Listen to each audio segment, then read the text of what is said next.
Assalamualaikum warahmatullahi wabarakatuh. Selamat pagi pada Bu Ane dan teman-teman. Di sini kami akan mempresentasikan hasil kerja kelompok kami. Kami dari kelompok 2 yang akan menjelaskan tentang hubungan negara dan warga negara. Saya sendiri, Aisyah Azhara, dan ada teman-teman saya yaitu Muhammad Ihsan Wahyudi dan Salma Anindita Pramesti. Yang pertama di sini ada pengertian hak dan kewajiban. Persoalan yang paling mendasar hubungan antara negara dan warga negara adalah masalah hak dan kewajiban. Negara demikian pula warga negara sama-sama memiliki hak dan kewajiban masing-masing. Sesungguhnya dua hal ini saling terkait karena berbicara hak negara itu berarti berbicara tentang kewajiban warga negara. Demikian pula sebaliknya. Berbicara kewajiban negara adalah berbicara tentang hak warga negara. Kesadaran akan hak dan kewajiban sangatlah penting. Seseorang yang semestinya memiliki hak namun ia tidak menyadarinya, maka akan membuka peluang bagi pihak lain untuk menyimpangkannya. Demikian pula ketidaksadaran seseorang akan kewajibannya membuat hak yang semestinya didapatkan orang lain menjadi dilanggar atau diabaikan. Di sini ada hak asasi. Hak asasi adalah seperangkat hak yang melekat pada hakikat dan keberadaan manusia sebagai makhluk Tuhan Yang Maha Esa dan merupakan anugerahnya yang wajib dihormati, dijunjung tinggi, dan dilindungi oleh negara, hukum, dan pemerintah, dan setiap orang demi kehormatan serta perlindungan harkat dan martabat manusia. Lalu yang kedua ada kewajiban asasi. Kewajiban asasi adalah kewajiban dasar yang harus dijalankan oleh seseorang dalam kaitannya dengan kepentingan dirinya sendiri, alam semesta, masyarakat, bangsa, negara, maupun kedudukannya sebagai makhluk Tuhan. Antara hak dan kewajiban harus dipenuhi manusia secara seimbang. Pada masyarakat barat, hak asasi lebih menjadi wacana yang dominan daripada kewajiban hak asasi. Hal inilah bisa dipahami dari pandangan hidup masyarakat barat yang individualis. Berbeda dengan masyarakat Indonesia yang dikenal sebagai masyarakat timur, karakter masyarakat timur lebih menekankan hak orang lain daripada hak dirinya sendiri. Lalu di sini ada skema hak asasi dari Kartasaputra 1986-246. Yang pertama ada personal atau hak asasi pribadi. Contohnya kebebasan berpendapat, lalu ada kebebasan beragama. Yang kedua properti atau hak asasi ekonomi. Ada hak memiliki, hak menjual, dan hak membeli. Selanjutnya ada social and culture atau hak asasi sosial dan kebudayaan. Contohnya mendapatkan pendidikan. Yang kedua mengembangkan kebudayaan. Lalu ada prosedural atau hak asasi prosedural. Contohnya mendapatkan keadilan, peradilan, dan perlindungan. Selanjutnya ada politikal atau hak asasi politik. Ada memilih, dipilih, dan berorganisasi. Dan yang terakhir ada legal equality atau hak asasi dalam perlakuan yang sama. Ada hukum dan pemerintah. Lalu di sini yang kedua ada hak dan kewajiban warga negara menurut UUD 1945. Kebebasan yang bertanggung jawab itu juga merupakan bagian dari hak asasi manusia yang secara kodrati merupakan anugerah dari Tuhan Yang Maha Esa. Pengingkaran akan kebebasan berarti pengingkaran pada martabat manusia. Oleh karena itu, semua orang termasuk negara, pemerintah, dan organisasi wajib kiranya mengakui hak asasi manusia. Hak asasi bisa menjadi titik tolak dan tujuan dalam penyelenggaraan kehidupan masyarakat, berbangsa, dan bernegara. Bakri 2009-228. Di sini ada kewajiban negara. Yang pertama ada melindungi segenap bangsa, memajukan kesejahteraan umum, mencerdaskan kehidupan bangsa, dan ikut melaksanakan ketertiban dunia. Pembukaan UUD 1945 alinea 4.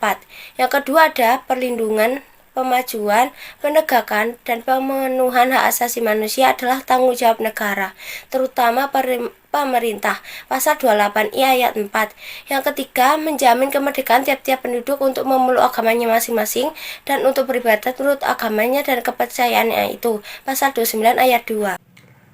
Baik, saya lanjutkan pada hak warga negara.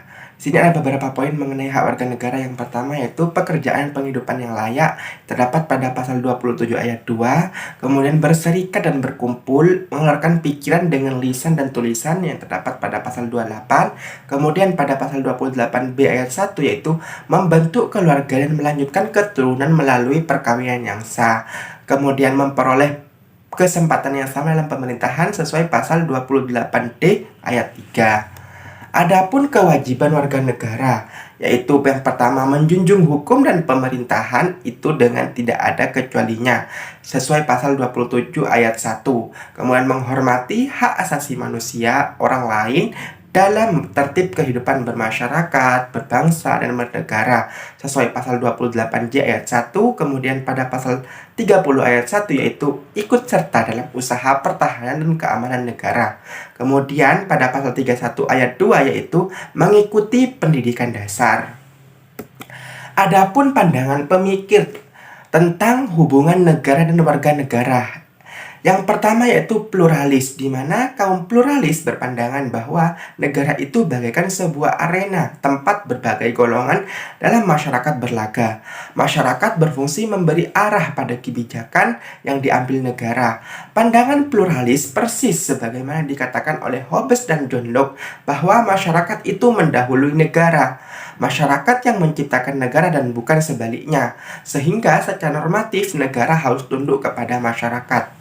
Kemudian poin yang kedua yaitu Marxis, di mana teori Marxis ini berpendapat bahwa negara adalah serangkaian institusi yang dipakai kaum borjuis untuk menjalankan kekuasaannya. Seorang tokoh Marxis dari Italia yaitu Antonio Gramsci yang memperkenalkan istilah hegemoni untuk menjelaskan bagaimana negara menjalankan penindasan tetapi tanpa menyebabkan perasaan tertindas. Bahkan negara dapat melakukan kontrol kepada masyarakat. Adapun yang ketiga yaitu sintesis. Pandangan yang menyatukan dua pandangan tersebut adalah teori strukturasi yang dikemukakan oleh Antonio Giddens. Ia melihat ada kata kunci untuk dua teori di atas, yaitu struktur untuk teori Marxis dan agensi untuk pluralis. Giddens berhasil mempertemukan dua kata kunci tersebut. Ia berpandangan bahwa antara struktur dan agensi harus dipandang sebagai dualitas atau duality yang selalu berdialektik, saling mempengaruhi, dan berlangsung terus-menerus. Kemudian saya lanjutkan pada poin C, yaitu mengenai pelaksanaan hak dan kewajiban negara dan warga negara di negara Pancasila. Yang pertama yaitu Pancasila perlu dimengerti secara tepat dan benar, baik dari pengertian, sejarah, konsep, prinsip, dan nilai-nilai yang terkandung di dalamnya. Tanpa mengerti hal-hal yang mendasar ini amat sulit Pancasila untuk diamalkan. Selain daripada itu, Pancasila akan cepat memudar dan dilupakan kembali. Banyak hal yang terjadi ketika semangat untuk mengamalkan Pancasila sangat tinggi, namun tidak didasari oleh pemahaman konsep dasar yang kuat. Bukan hanya mudah memudar, namun juga akan kehilangan arah yang seakan-akan sudah melaksanakan Pancasila, tapi padahal yang dilaksanakan bukan Pancasila, bahkan bertentangan dengan nilai-nilai dari Pancasila itu sendiri. Kemudian yang kedua yaitu pedoman pelaksanaan. Semestinya kita tidak perlu malu mencontoh apa yang sudah dilakukan oleh pemerintah Orde Baru yang berusaha membuat pedoman penghayatan dan pengamalan Pancasila atau biasa dikenal dengan istilah P4. Pedoman ini sangat diperlukan agar negara dan warga negara mengerti apa yang mesti dilakukan, apa tujuannya, kemudian bagaimana strategi mencapai tujuan tersebut. Manakala tidak ada pedoman pelaksanaan, maka setiap orang akan berusaha membuat pedoman sendiri-sendiri sehingga nantinya akan terjadi absurditas atau kebingungan di antara mereka. Baik, untuk poin selanjutnya akan dijelaskan oleh Salma Anindita. Kepada Salma, saya persilahkan. Baik, terima kasih kepada Ihsan. Yang ketiga, perlunya lembaga yang bertugas mengawal pelaksanaan Pancasila. Nah, lembaga ini bertugas antara lain memfasilitasi aktivitas-aktivitas yang bertujuan untuk mensosialisasikan Pancasila. Lalu selanjutnya ada konsep, prinsip, dan nilai Pancasila. Di sini terdapat banyak poin-poin. Salah satunya yaitu manusia adalah makhluk Tuhan yang Maha Esa, di mana manusia berperan sebagai pengelola dan pemelihara alam secara seimbang dan serasi dalam keimanan dan ketakwaan. Lalu ada esensi dan urgensi harmoni hak dan kewajiban negara dan warga negara. Yang pertama ada agama. Nah, adanya jaminan kemerdekaan memeluk agama dan beribadat diatur dalam pasal 28E ayat 1. Nah, bangsa Indonesia dikenal sebagai bangsa yang religius. Kepercayaan bangsa kita kepada Tuhan sudah ada sejak zaman dahulu. Oleh karena itu, bangsa kita mudah sekali menerima penyebaran agama-agama. Lalu selanjutnya ada pendidikan dan kebudayaan, di mana pendidikan dan kebudayaan merupakan dua istilah yang satu sama lain saling berkolerasi. Nah, pendidikan dan kebudayaan ini tidak hanya ditransformasikan dari generasi tua ke generasi muda, melainkan dikembangkan sehingga mencapai derajat tertinggi berupa peradaban. Nah, tujuan pendidikan nasional di sini tercantum dalam pasal 31 ayat 3 UUD RI. Dalam rumusan tersebut terdapat fungsi-fungsi konsep negara. Nah, yang pertama adalah fungsi minimal, di mana fungsi ini melengkapi sarana dan prasarana umum yang memadai. Yang kedua ada fungsi madya yang menangani masalah-masalah eksternal, seperti pendidikan, lingkungan, dan monopoli. Nah, fungsi yang ketiga yaitu fungsi aktivis, yaitu menetapkan kebijakan industrial dan redistribusi kekayaan. Lalu yang ketiga ada perekonomian nasional dan kesejahteraan rakyat. Nah, pada pasal 33 ayat 1 UUD RI tahun 1945 sudah dijelaskan tentang asas perekonomian nasional, yaitu kekeluargaan. Nah, kekeluargaan merupakan asas yang dianut oleh masyarakat Indonesia dalam berbagai aspek kehidupan. Dalam implementasi kekeluargaan ini, hasil pekerjaan bersama memberikan manfaat yang dapat dinikmati secara adil oleh banyak orang. Lalu selanjutnya ada pertahanan dan keamanan. Nah, berdasarkan aturan dasar Ihwal Pertahanan dan Keamanan Negara pasal 30 ayat 2 UUD RI tahun 1945 bahwa usaha pertahanan keamanan negara dilaksanakan melalui sistem pertahanan dan keamanan rakyat semesta atau Sishan Kamprata oleh TNI dan Polri. Dan sebagai komponen utamanya yaitu dua lembaga tersebut, dan sebagai kekuatan mendukung yaitu rakyat. Nah, adanya pengaturan tentang tugas pokok dan fungsi TNI dan Polri ini, baik di UUD maupun di undang-undang yang terkait, diharapkan mampu meningkatkan profesionalisme kedua lembaga yang bergerak dalam bidang pertahanan dan keamanan negara, yaitu TNI dan Polri.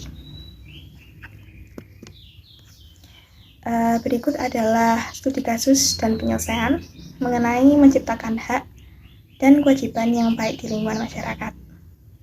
Nah, biasanya dalam lingkungan masyarakat, permasalahan mengenai hak dan kewajiban sering terjadi, di mana hak dan kewajiban tidak seimbang, yaitu berat sebelah.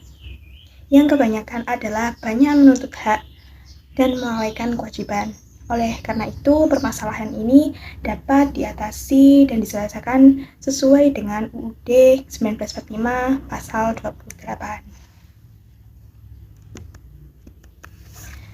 Baik, terima kasih. Mungkin itu yang bisa kami sampaikan.